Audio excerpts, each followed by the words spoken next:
ballpark to, maybe even a Fargo would need for resources. So you can't base your formula on population. And I just don't think there's a formula that's going to adequately address the needs that are, say, out west right now, compared to our eastern friends in the eastern part of our state. Continuing on, so the formula devised by the Legislative Assembly to fully and properly fund the legally imposed obligations of the counties, cities, townships, and other political subdivisions. What does fully and properly fund mean? I think there's going to be a big discrepancy when local entities come to the state legislature asking for trying to get their budgets approved or asking for the money on what fully and properly fund means. The way I look at it, and just kind of a simple analogy that I use, is if Measure 2 passes, it's going to place our local governments into a state or a parental-child relationship with the state government. I think back to when my parents said, you're doing well, you've gotten good grades, you're being responsible, doing your chores, we're going to start giving you an allowance.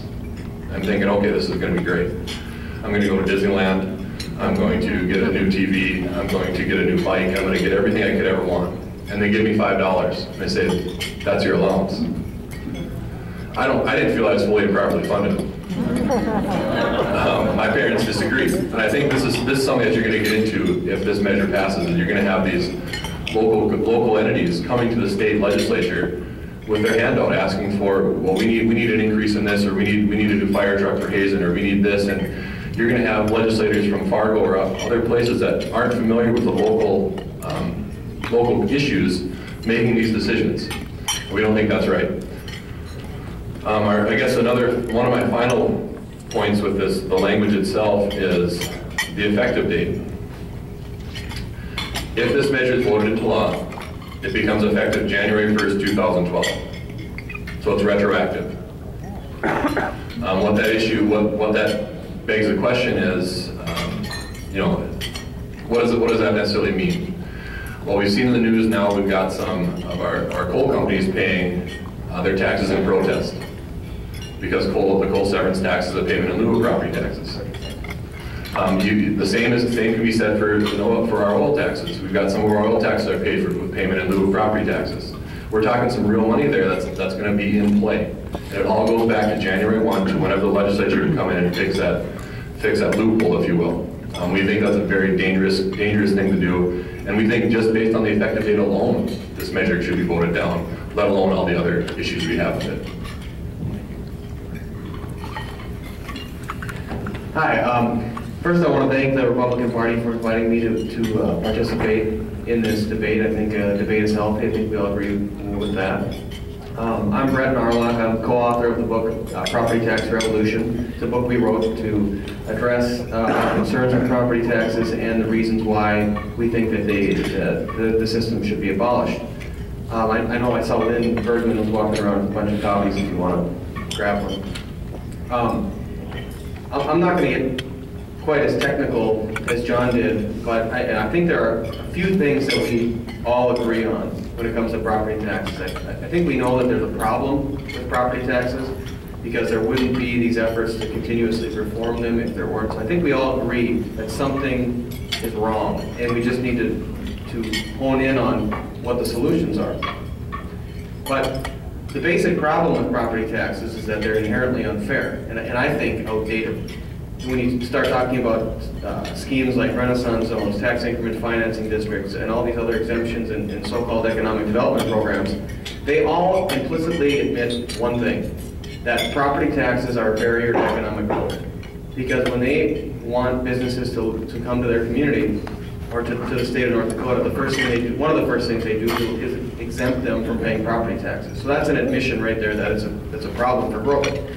And property taxes also lead to favoritism. When you're doling out these exemptions and creating the criteria for these programs, you are favoring one industry, one business over another. You're giving exemptions and things to competitors of existing businesses. So there's all sorts of problems that have been built in. The interest groups have carved out lots of different niches within the property tax system. I want to give one quick example. There was a guy in Kindred, North Dakota, who bought some land on the edge of town, and he wanted to develop it into a housing development. Well, another group of guys on the other side of town did the same thing, but they went to the government and got a tax increment financing district. So now they use that tax increment fund to pay for all their curb and gutter and the roads and everything, while this other guy has to put specials on. So if you're coming to Kindred and you're looking at a property to buy, you're going to go to the guy who's got the tax increment financing district because there are no specials on the property. And that if property taxes are eliminated, schemes like these that are completely wiped out, leveling playing field. One other quick story that actually the guy just emailed me yesterday about it. He said he's a farmer up by Park River, and he said, you know, Brett, I'm wrestling with Measure 2 and I don't know which way to go, or I didn't until the other day I started a fire in my yard. I was burning some things, and the fire got out of control a little bit, and so I called the fire department to come and just monitor it to make sure that it didn't, you know, reach my house. And he said, you know, it's kind of funny as I'm watching them control this fire, that of all the thousands of acres that I farm, all that I pay property taxes on, when I call the entity that receives my property tax dollars to come and help, they come and help and save the one thing on my farm that I don't pay property taxes on, which is my house. And so he said, that put me over the top. I support Measure 2. So, and again, we can debate about each of these individual programs, but I think we all agree that there are problems. So the question is, do we reform property taxes or do we eliminate property taxes? Well, the legislature has tried and tried and tried and tried to reform property taxes with very, very limited success. In fact, 130 some times over the past few decades, they've tinkered with property taxes. It just hasn't worked. The latest scheme basically gives a lot of money to local governments and then it caps the mills. In other words, the state is taking more control of the situation.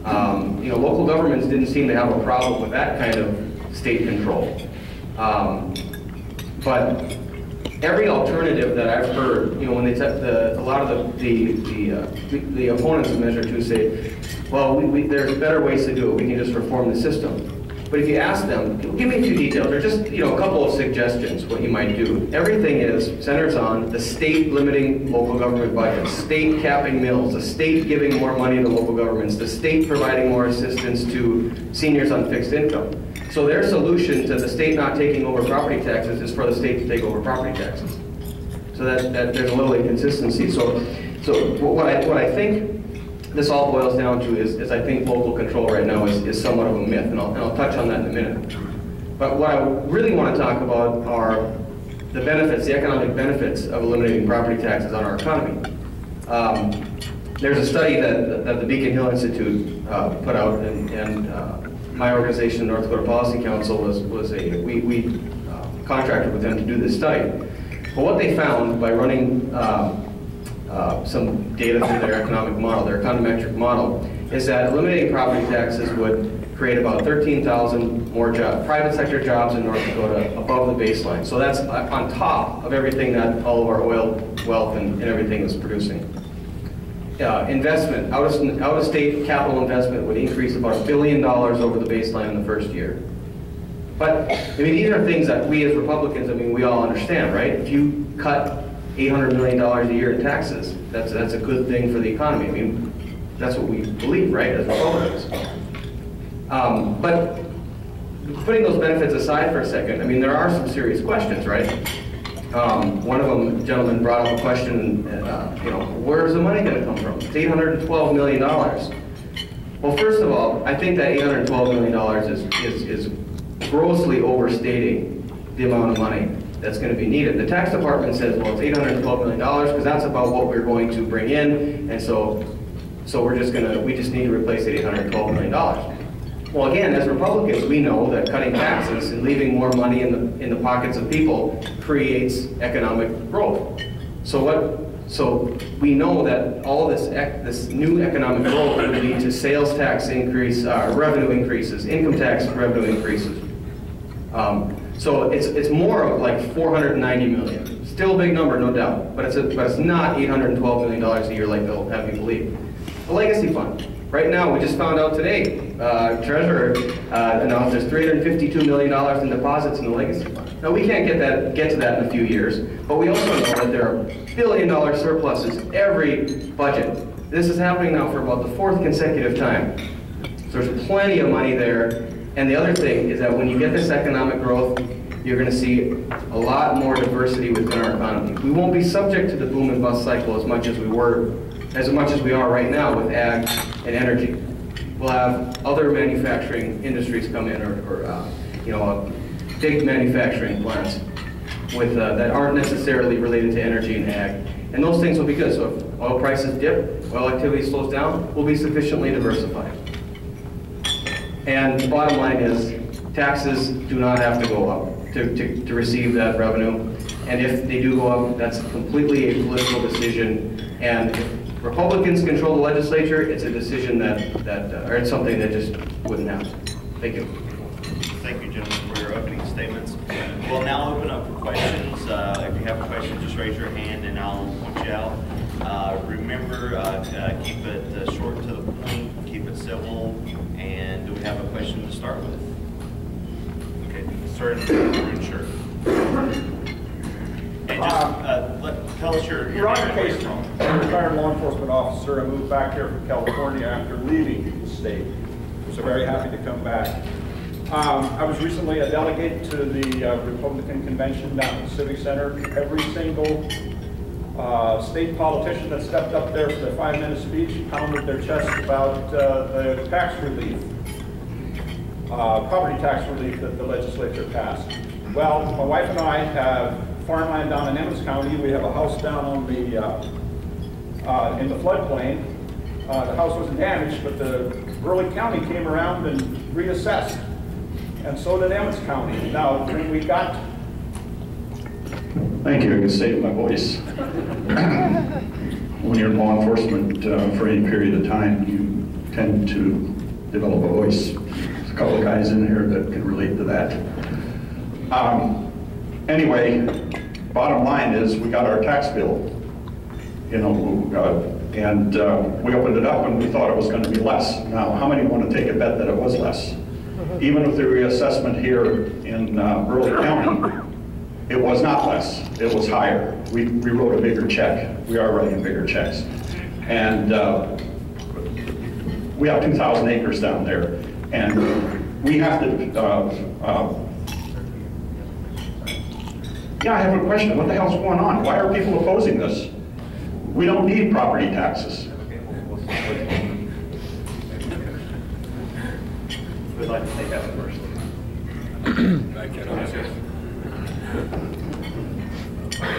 Well, I guess I can't speak directly to some of the issues that you pointed out, but again, I think the reason that we're opposing this measure is not because we feel that the property tax system doesn't need to be adjusted or need to be looked at. The state has put in about $400 million into property tax relief. Arguably, some would say they didn't feel it. Others say they've seen the relief. So does that system work? That's something that needs to be debated. But the question always hinges on whether or not this piece of language fits in our Constitution. We don't feel it does. We feel it strips away local control by using the terms fully and properly fund legal obligations. One, we don't know what the legal obligations are. We don't know what that means. The proponents will point you to a list that's 28 pages long. If that's the case, then every small community is going to be levying for a municipal band, a library, all the different things that are outlined in this thing, and that's simply not reality. So what are our legal obligations? What does fully and properly fund mean? These are the questions we have, and we feel like those can be fixed. The property tax system can be fixed or adjusted or given relief through the legislative system, through our statutory changes, but not through putting this ill-conceived and what we feel that there's some fatal flaws into our Constitution. To address the language issue, well, first of all, I agree 100% that our property taxes are simply not needed whatsoever, and property taxes are not dependent on a person's ability to pay, right?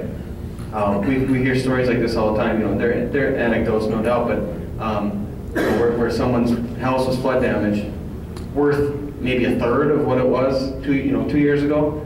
And now they get a bill that says, oh, your value of your house went up $40,000, and they say, what are you talking about? I can't.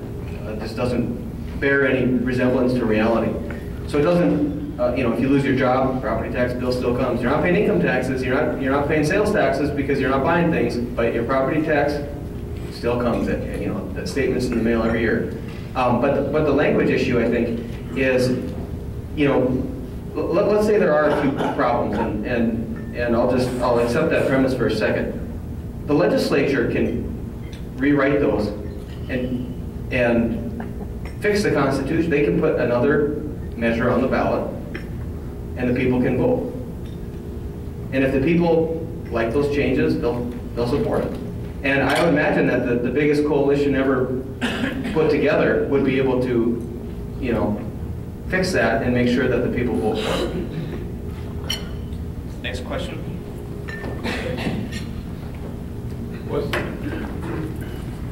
Bruce McCollum, retired from Bismarck. I was interested in the pointing out of the dating.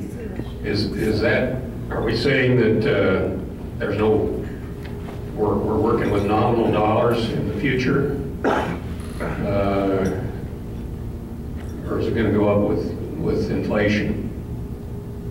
Or do we know? Is that a question? I see a question mark there. In terms of like their funding, replacement funding? Right.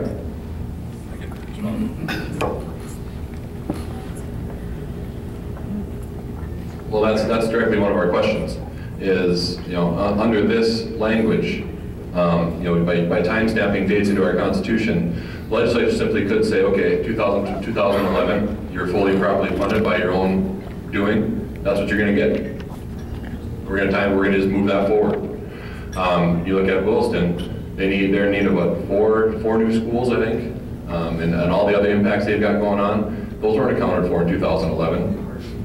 Bismarck, we've got, there's a new school bond in Bismarck. That wasn't accounted for in 2011. We're going through great changes, especially in our state, all across our state, that that weren't accounted for in 2011, which is again pointing to the language of this statute, of this constitutional measure. The legislature could simply decide to say, 2011, you're fully and properly funded. That's what you're going to get. We're going to move on from there. And again, I'll say that if that date were to become an issue, and I'm not an attorney, I'm not going to pretend I know what would happen with that date in there.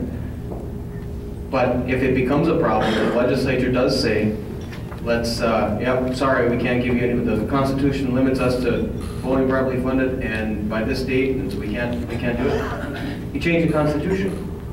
You can do it. I mean, there's a mechanism to do it. Obviously, that's how the power of the taxpayer got this measure on the ballot, is that you're able to make those changes.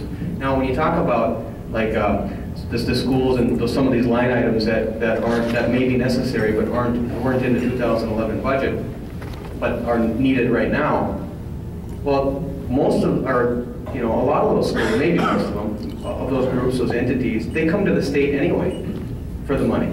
They go to the legislature and they want the state to fund those things. A lot of them, West Fargo comes to mind. They want a new school. They have a sales tax, or they vote on the sales tax.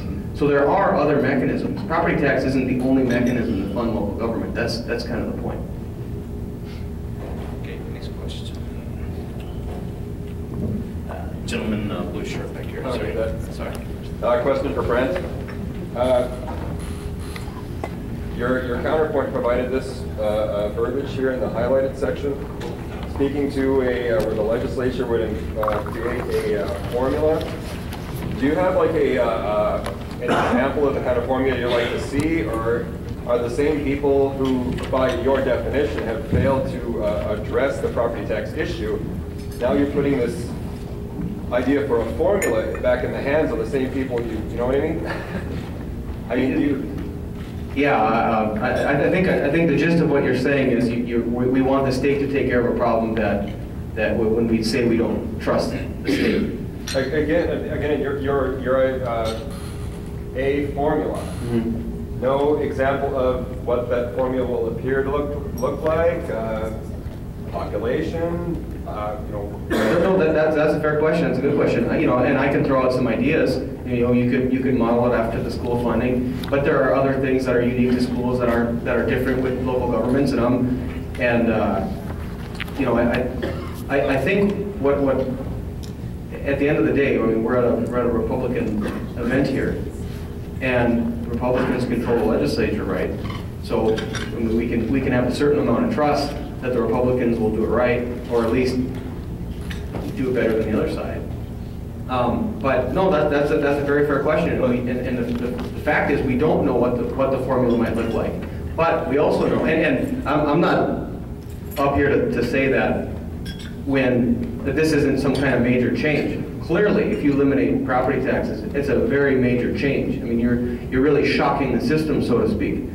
But you know, we elect leaders for a reason, and that's to fix problems like these. And I don't think it's unreasonable to ask the legislature to come up with these things. And there'll be political battles. There'll be east versus west, big city versus rural, and all those. But all those fights currently exist for all the various issues. This is adding another to that, but it's something that I think legislators can reasonably take on. And you know, whether it's better or not than the local governments, what formula they devise, you know, I guess I can't answer that. Brett makes a few good points that I'd like to touch on. You know, one, I don't know if you heard him talk a few times saying, well, we can just change the Constitution again. My stance is, if it's not right, let's not put it in there. So again, that's our stance. And also, going back to the legislature, at least in the interim, or in the meantime, before this I call it a magic formula is created, you know, there's 2,100 different local subdivisions, local entities of local government that'll have to be going before the state legislature to get their budgets approved or get their funding, or however you want to put it. The way we've looked at it, we've kind of done some simple math. If they got 10 minutes, a 10-minute hearing in a joint session of the Senate and House appropriations, followed up by 5 minutes of discussion within that committee. It's passed out of the committee. They get a 5-minute floor debate on each house. And the legislature worked 8-hour days, you know, breaking for lunch, straight through, just on these budgets. You're looking at over 100 days of legislative time to get through all these different budgets. Our Constitution mandates 80 days of legislative session every 2 years. So there's going to have to be some major changes to our legislature in the interim, at least until they'll tell us formula that is called for in the measure is created. Going back to the school formula, that took 10 years and 2 lawsuits. I can assure you there's going to be a heck of a lot more lawsuits if this is put into place. And it's not going to be something that comes in 10 years. This formula is going to be battled for decades. So just continue with that. I mean, that's our fear, is that this turns it into a full-time legislature. It's something we don't feel is good for North Dakota. North Dakota right now is special. We've got a citizen legislature. We're made up with doctors, lawyers, attorneys, teachers, farmers, retired individuals who all come and serve our citizens at the state level. And we think that's great because they bring a wealth of background to their service. But I'm being cut off. So I want to keep it fair here. Terrell Evans, Mandan, North Dakota. You know, I see you sitting up there and you're talking about special interest in obeying the Constitution. And, you know, as part of the Chamber of Commerce, most of the people that you represent are the special interests that most North Dakotans are not interested in giving our money to. And what the question is, how long are you going to keep promoting these special interests and flying in the face of the Constitution, where the Constitution said, just a second, says that no laws will affect anybody except equally across the board. This measure 2 would make it so that we're equal across the board again, and you're sitting there fighting this. Now, why can't we get back to a conservative North Dakota with less taxes? And if we don't have enough taxes to pay all these government programs, then cut the government programs that are not the ones that should be properly funded. Let's get back to that.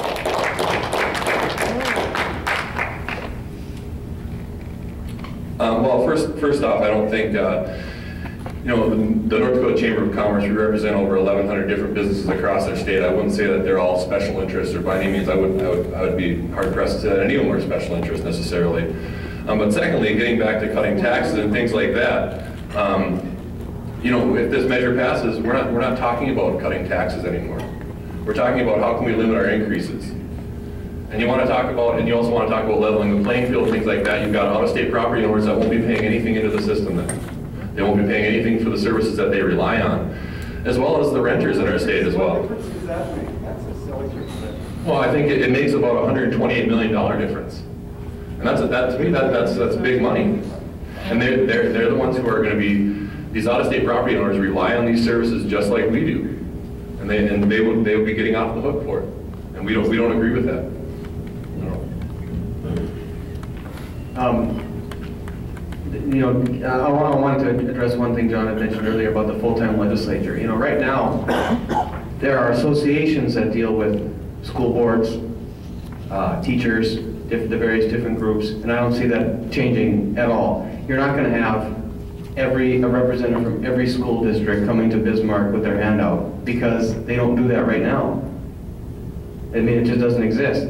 So you'd have different organizations, different associations, people representing them. And that's the way I envision seeing it happen. But getting back to the special interest, you know, that the gentleman over here was talking about is, you know, the businesses themselves that I would say make up the Chamber of Commerce are not special interest. They're businesses. The Chamber of Commerce itself, I believe, is a special interest. And when you talk about out-of-state landowners not paying taxes, a lot of their members that are in-state don't pay taxes, and they're receiving those same benefits. If I receive at my business, you know, all the municipal water and all the things that we enjoy, the services we enjoy, and across the road that business is not, well, he's still getting all the same services that I'm getting, but he's not paying for them, so I'm paying for them, or everybody else is paying for them. And so that is true that the non-resident landowners wouldn't pay property taxes because nobody would, first of all, but also the people here who don't do it. And then I have another point. I just want to make one more point as far as the special interests go. Again, you know, when you've got a coalition that we're representing over 85 different organizations, we're north of about 300,000 North Dakotans that we represent within each of our organizations. It's broad, it's on both sides of the aisle.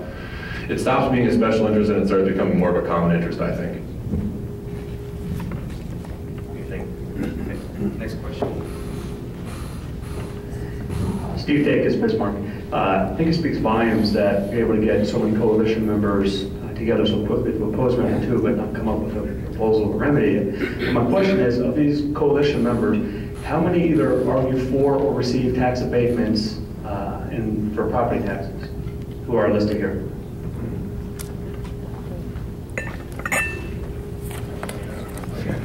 Honestly, I don't know the answer exactly of all the different organizations and what their past has been done, what they've done in the past. But the one thing that I can again hit is that we're a very broad coalition. We represent, you know, both sides of the aisle. We're over 85 strong now, and it did come together relatively quickly because they feel this is a bad public policy decision. And just to address that, I mean, you are looking at organizations that everyone, I think, reasonably would consider special interest. So there's a teachers union or public employees union. Those are, I think, the definition of special interest. The other thing that I wanted to bring up too was, while, you know, in the chamber, and you know, I support the chamber in a lot of their efforts. Don't get me wrong, but I mean, there is the reality that they do have public sector members, and in the last few years, I mean, they've received hundreds of thousands of dollars from those public sector interests. So I wonder if sometimes an organization that's designed to represent business, which they do and do a good job at doing, but if sometimes they start representing the governments as opposed to the private businesses. Well, I mean, I think the claim that we get hundreds and hundreds of thousands of dollars in public money is simply not true. You know, we don't get an appropriation from the state. We can have public organizations can join us through paying membership dues, just like anybody else. But what I can assure you is that every member of our board of directors is private sector. That's who our decisions go through. They're the final stopping ground. The buck stops with them. So regardless of who decides to join our group, you know, through the traditional membership dues, we're not getting hundreds and hundreds of thousands of dollars of public money. It's simply not true. I'll clarify and say that they're getting hundreds of thousands of dues that come from public entities. Last question, gentleman. red shirt over here.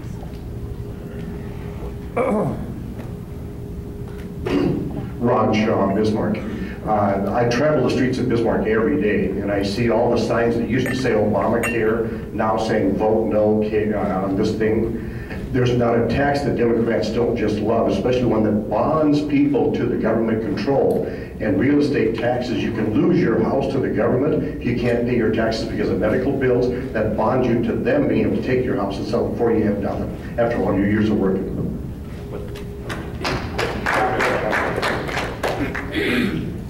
This will be the last question, so you guys want to address that issue. It's funny that you mentioned Obamacare and voting no on Measure 2. When I look at this measure, I feel like, I get the feeling that it's, the proponents are kind of telling us, well, pass this measure and then we'll figure it out later. We'll get the formula later, we'll get the plan later. So pass it, and then we got to pass it before we know how to do with it. And that is eerily similar to Obamacare on my part. I wanted to address the general sense of, asking the question, do you really own your home? And again, it gets back to this ability to pay. Now, if you lose your job, and so you lose your income, you pay less in income tax. If you lose your job and you lose your income, you probably buy fewer things, so your sales tax burden goes down. But again, the property tax bill always comes, and it's never lower.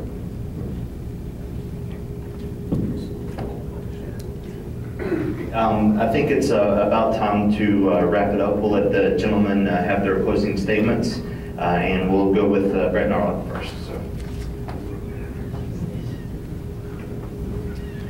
Well, I think I've stated my case pretty clearly, so I won't rehash everything that we've touched upon. I just think that anytime, I consider, I'm kind of an anti-tax guy. I'll lay that out there. And I look at every tax kind of as a needle in my arm, and it's drawing blood out of my arm. And any time that I can voluntarily decide to take one of those needles out of my arm, I'll do it, and I rest easy knowing that government never has a problem finding money. They never have a problem figuring out where it's going to come from and what they can do and how to spend it. The $800 million tax cut, I think, would be such a huge impact, would have such a huge impact on our state that it would dwarf any problems. And there would be, I admit, there would be some headaches and some problems. It wouldn't be easy making this transition, there's no doubt. There probably would be lawsuits. It probably would be like that school funding formula thing.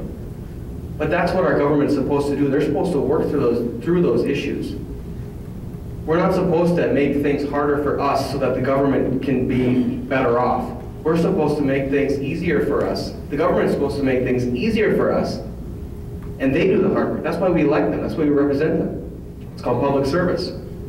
And so I think that the benefits, and to me it's a no-brainer, the benefits of eliminating property taxes, especially on the economy, especially to property rights, especially to the whole idea that we own our homes, we protect property rights, I think makes this one a no-brainer, and I would urge everybody to support Measure 2. Well, again, I won't rehash everything. I've gone over 2. I think we've had a good debate here, and there are certainly good points on either side that need to be addressed. What it comes back to for me is this the right thing to put into our Constitution? Brett says also that it's going to be an $800 million tax cut. The language itself in here directs the legislature to replace it with other taxes. It's not going to be a tax cut, it's simply a tax shift. I don't think that's a good plan for us.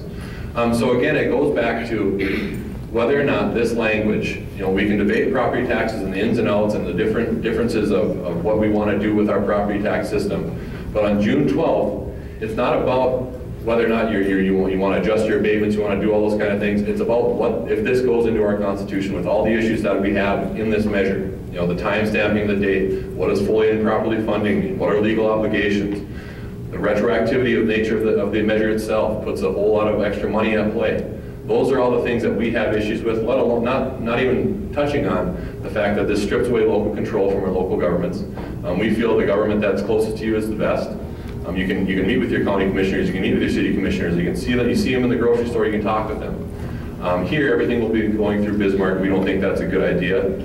And also, again, it touches on the fact that they'll turn into a full-time legislature. We're going to lose local control, and all that for the price of an $800 million tax shift, and we don't agree with that. So we're definitely urging a no vote on June 12th on Measure 2. And again, I'd encourage you, if you have any more questions or comments, you can go to our website. It's keepitlocalnd.com. We've also got a Facebook page. If anybody wants to like us on Facebook, you can do that. But again, we're happy to have the discussion and answer any questions you may have if you want to direct them through the website or through email and things like that. So thanks for having us.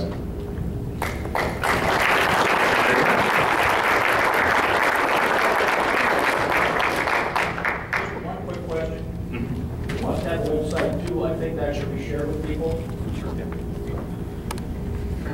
EmpowerTheTaxpayer.com is the group's website. I don't represent the group that put this on the ballot, but their website is EmpowerTheTaxpayer.com.